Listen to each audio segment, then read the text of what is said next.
Neurodiversity and recruitment and talent acquisition. We're going to now look at the applicant's perspective. Inclusive recruitment, that's what the aim of the game. Recruitment is a research exercise, so it'll be flexible to achieve the same end result, but with greater inclusivity. Don't forget though, when a neurodivergent job applicant has to travel during peak hours, they will most likely arrive anxious and stressed, and not possibly in the best position to be interviewed. So make kind of adjustments for that and allowances. When arranging an interview, discuss their needs, be open, be flexible. Many people who are neurodivergent do not medically drive. Many do, and quite safely. So you need to ensure that the interview location is in a short driving distance, ideally, or short walking distance of public transport. If they need to walk, then make sure that the interview is not ideally forcing them to walk through busy car parks and on busy, stressful roads or majorly crowded areas. So when considering whether to apply for a role, the neurodivergent applicant will look at your organisation's image. And one thing they will consider is the presence of wording about disability. And if there is the presence of that, that will have a positive effect. And even more so if you refer to neurodiversity. The absence of these will present more of a negative image than a positive. Now, there's quite a few disability logos out there, such as disability confident, sane, time for change, and of course the access to work, DWP one, will encourage an applicant to make an application. Some of these you need to sign up to and meet certain criteria, some of them you don't. Consideration of the look and feel of your website will persuade a decision whether to progress an application, as also will any positive or negative engagement with your employees in the past. If I've been into a supermarket or a shop or something and I've had bad experience, I don't want to apply. Your literature as well, whether it be promotional or internal, will either have an absence of social and corporate responsibility, it will have or haven't, and where sponsorship of community initiatives or charities is prominent, the person is highly likely to make an application. Applicants with autism spectrum condition will see social skill written in a job advert and decide possibly not to apply. It may be that the autism person may also see unclear language, such as must have a can-do attitude, or employees need to grab the bull by the horns. And these will mean that they will also cross out the application. So that's in itself a possible discriminatory act. Many people with autism are quite literal in their interpretation. I personally am not, but many are. So you've got to be careful in your language. The physical environment can be quite stressful too. And so in the interview, check the heating in advance. Let the applicant sit by the door, sometimes more relaxing and an escape route, and try to avoid panel interviews. So instead, sit around a table or another relaxed style. You can just have a cup of tea. Have a cup of tea with them, or a glass of orange, or whatever you enjoy. Some neurodiverse applicants need extra time when completing online applications and the forms there. So it's essential to make sure that you give extra time to allow that applicant to save the application and only submit when they have had a chance to be proofed, rather than being rushed. Some neurodivergent applicants will require a different application type to the one that you've initially set up and require. So please offer both paper and digital. including audio-visual too. There are a number of software options to help the neurodiverse applicant with, for example, dyslexia, and all applicants should be able to use this to ensure they have equal opportunity of submitting and performing the best application that they can, and hopefully being offered the role. Because of the conditions, there may be gaps in CVs. They might have job hopped, but it doesn't mean that they are not loyal. It just possibly means that they've had to leave a previous employer because that employer didn't understand their condition or wasn't giving them the reasonable adjustments. Would you stay with a bad employer? I wouldn't. That's why I'm self-employed. What about a criminal record? That doesn't indicate a bad person for the job.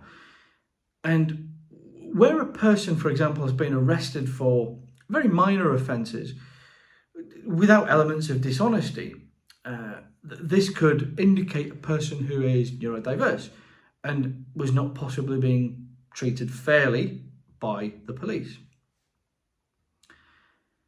There's also such thing as wrongful arrest and wrongful conviction. So there's always two sides to a story, and neurodiversity is three sides to the story. Sometimes it's easier with poor mental health to admit and agree to the offence rather than suffer a trial and the arguments and waiting for a solicitor to prove your actual innocence. Reasonable adjustments for neurodiverse applicants. Now, we'll start with the interview. Rather than asking for their examples, give the neurodivergent applicant a situation and ask them how they would deal with it. Be flexible on body language. Many neurodiverse people won't give eye contact or shake your hand,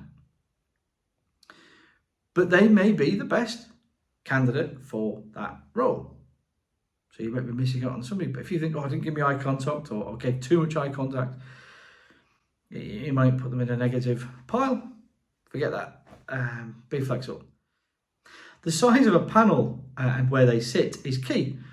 Don't overwhelm the neurodiverse applicant with too many people.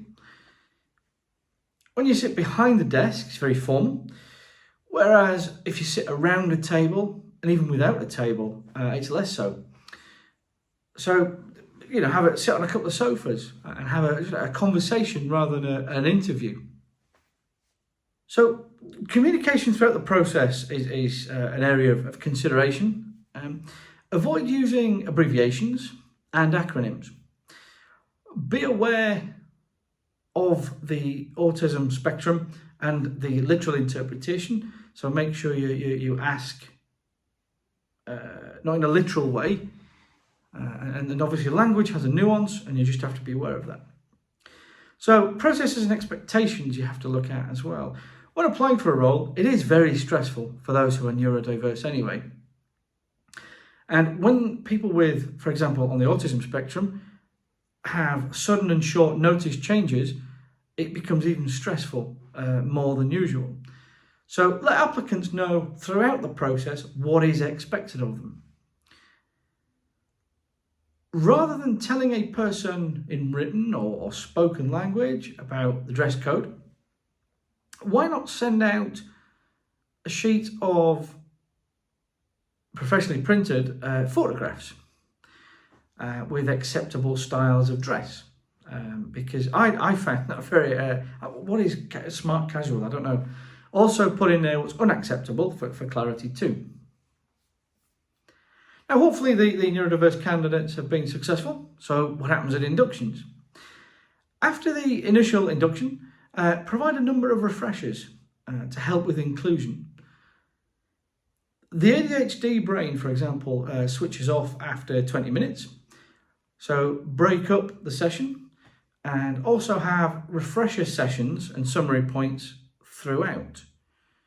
Make sure for the induction you know and adapt to the person's learning style. and in their session, confirm their understanding. Again, language has a nuance, and there could be, you need to clarify expectation and understanding throughout, served and received. It's very key. It's important to the neurodiverse recruit as well, rather than just serving the training, they're engaged with it, and it becomes important, because if it's important to them in their mind, they'll learn much better. So hopefully onboarding, people will struggle to remember the names and floor plans as well as the order of tasks maybe. Now, somebody gave this idea to me, a simple game of Guess Who with photos of their new colleagues, if that was a college actually, will help orientate them and also reduce their anxiety. Provide maps and lists and symbols for orientation too, that's quite handy. But make sure if you're putting signs up, you follow those sounds and make sure they're accurate. The nuances and culture will be difficult to pick up on, so help the neurodiverse person to understand these too. Okay, neurodiversity and best practice, a recruitment best practice. Firstly, you need to accept that some applicants will require reasonable adjustments. We don't always know what they are until we're in the role, but we will need some. Even when we don't have a diagnosis as well. So where you're open and flexible, you are more likely to onboard that perfect candidate, such as the neurodivergent. Now, not forgetting Richard Branson and Albert Einstein, a neurodivergent. Would you want them working for your company? If you didn't make adjustments, you might miss these people. You need to consider the whole journey of the applicant and tailor it where you can, as well as the legal duties, obviously the moral duty as well. Ask yourself, what's actually preventing great applicants from becoming employees? And always just do yourself an audit.